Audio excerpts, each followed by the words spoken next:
Okay, here I am on the internet, first time. Okay, so this first little thing I'm going to tell you all about everybody in the world.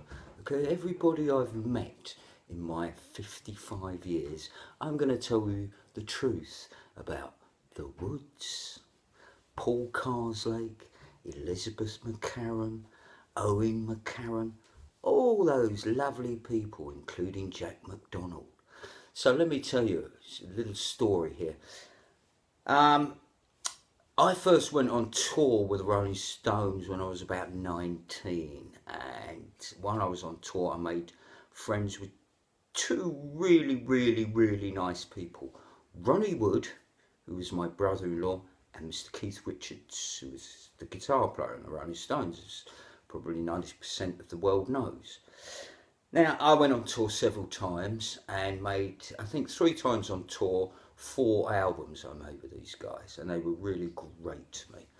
And when my father died, I moved down to Devon to be close to my mum, and Mr. Wood bought a house that my dad had bought previously, and I lived there, not full time I may add, because a lot of the time I was up in London or on tour, either decorating for my sister, cooking, being a general dog's body, decorating, taking their kids to school. I mean, I changed their nappies because Joe and Ronnie were freebasing. You know, when you take cocaine and then you put it in the spoon and you put it in the pint, blah, blah, blah, blah, blah, blah, blah, blah, blah.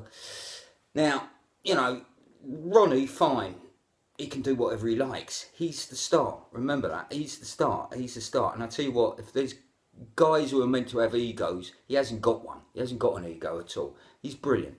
The people with egos are Joe Wood, Paul Karslake, Elizabeth Karslake, Owen McCarran, Jack McDonald, Jamie Wood. Okay, yeah, we know that because anyone who's dealt with these people will eventually find out that they've just been totally taken to the cleaners. Okay, so anyway, on with the story. Ronnie comes down to Devon one day to visit me and Mum, comes to my house, says, Vin, you've been working for the Stones for the years. This is your house for services rendered. Okay, remember that, folks, for services rendered. You know, being the guy who's changed the nappies, everything like that. You know, I didn't mind because I was getting paid for it. It was great situation. Then I met my children's mother, who decided that the house that we had wasn't good enough. It didn't have a garden, that kind of thing. So I had two nagging women going, you kids have got to have a garden, they've got to have a garden. So Ronnie and Joe decided, yeah, okay, they've got to have a house with a garden. So we find this house. I sign over everything to Joe and Ronnie. Everything. Okay, and so we have this house. My children's mother decides that she's going to go mental and try and kill me a couple of times, that kind of thing. And then she takes my kids to Wales. I'm left alone in the house for about 6 months. But fortunately for me, I was doing a model of Keith Richards' Bentley S1 1962, which, you know, paid for the lawyers to get my kids back in my custody because their mother was basically drunk and insane. Now, at about that same time, I was decorating for Joe, and one day I had a call from social services saying that your children are missing. This is while, you know, everything was going on, the court case and everything. Your children are missing. Get back down to Devon so that you can sort it out. And my sister refused to let me go to Devon until I just, a couple of days afterwards, I just went, sod you, I'm going down to Devon to sort this out. And she went ballistic.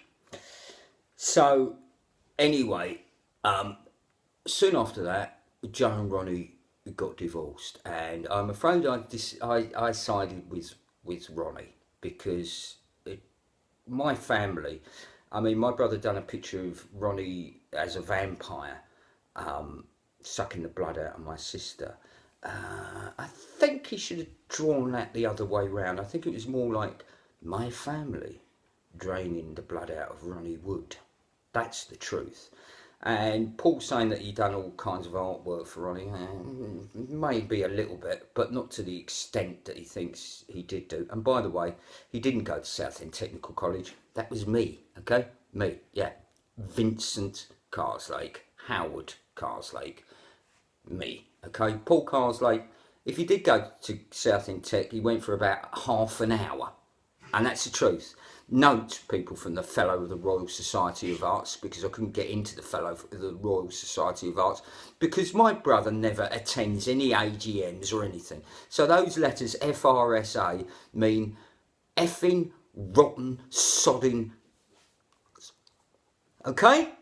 Paul Karslake, liar. Okay, folks, if you deal with him, don't, please. His art isn't very good. Okay, that's the truth. I'm not proclaiming that I'm an artist, but I know what I'm talking about. His art is rubbish, okay? And you get what you deserve in life, don't you, Paul? Really? Okay, so back to the truth. Anyway, Joe and Ronnie were getting divorced at the same time. So consequently, Ronnie left all properties to Joe and about 12 million quid, which she wasted in about 7 years. So as soon as my mum died, she decided the charitable, oh, let's help people organically live, mental woman that she is. She can take me to court for defamation of character, because you can't get something out of somebody that hasn't got anything. Me. So they got divorced, and when my mum died, Joe just turned around and chucked me and my, at the time, 11-year-old and 13-year-old boys out of the house. Nice. Not only that, but my brother insulted the way I was bringing up my boys. My nephew called them autistic. Jamie Wood, this is, called them autistic and all kinds of nasty things. Now, I may have said some nasty things, but I was being thrown out of my house at the time. Do you blame me? She is a complete and utter dingbat who believes in aliens. That's all she knows. She doesn't know how to bring up children, because she never brought up her own children. It was down to me and my little sister, actually, Elizabeth. She contributed a hell of a lot, Elizabeth did. And Joe was too wasted to bring up a flipping ant. And let me tell you a little secret here. She done more freebasing and more alcohol than Ronnie did, okay? Don't think that Joe was all the innocent, oh, he was drinking all the time while I was drinking jasmine tea. She was putting more stuff up her nose than flipping Jack Nicholson, okay?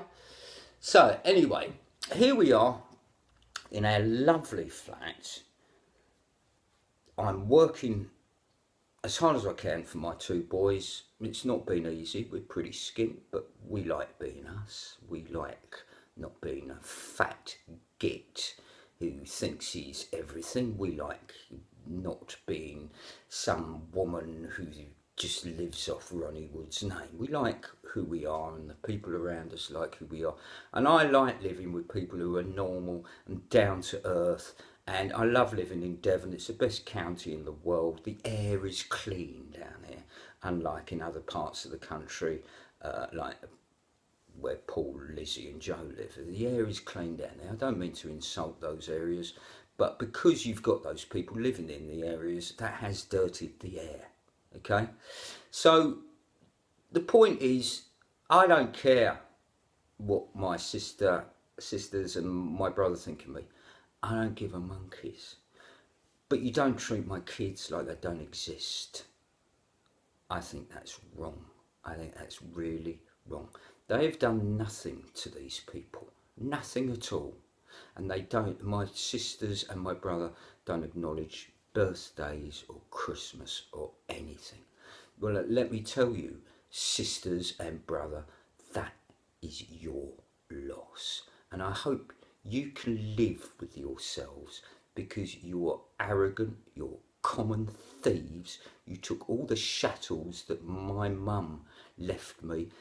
Paul, You stole that Lambretta from me. I was going to give it to the Lambretta Club instead of hiding it away like you're going to do. And not only that, you took bits of artwork that I did at Bob Kingsbury's and stuff like that. And Elizabeth, you know, you nicked my mum's number plate. You nicked the car. You nicked my mum's car. You know, got it back. But the way it was brought back, the condition of it was absolutely dented, had its badge missing off the front, the stereo didn't work. So you treated it really well, that lovely old Mercedes that I found, Mum.